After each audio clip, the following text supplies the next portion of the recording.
10,000 আনবো, 1 লক্ষ লোক এখানে জমায়েত করা হবে। সকাল 10টা থেকে শুরু হবে, দুপুরে 2 ঘন্টা বা 3 ঘন্টা লাঞ্চ ব্রেক করা হবে, 5টার মধ্যে সেই কর্মসূচি সমাপ্ত করা হবে। সেদিন ইনশাআল্লাহ আমাদের যে শেষ নবী, যে কুরাইশ বংশে তিনি জন্মগ্রহণ করেছিলেন, সেই কুরাইশ বংশের নবী সাহেবের একজন উত্তরাধিকারীকে এখানে নিয়ে আসেন।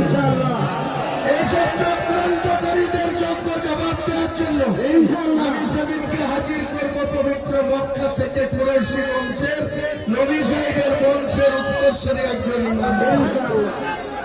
কালকেই কথা হয়েছে, কাজেই কোন চক্রান্ত আপনারা যদি এইভাবে যেভাবে আপনারা বিনা দাওয়াতে, বিনা ইনভাইটে, বিনা আপ্যায়নে যেভাবে ইসলামকে আরো শক্তিশালী করার উদ্দেশ্যে এই মাঠের মধ্যে আপনাদের প্রচুর আল্লাহর ঘর থাকতে, মসজিদ থাকতে, আপনারা যেভাবে সেই মাঠের মধ্যে, জমির মধ্যে আজকে এসছেন, আপনাদেরকে আমি মহান আল্লাহ তাআলা এত খুশি হয়েছে, তাহলে আপনারা এইভাবে জমায়েত হতেন না।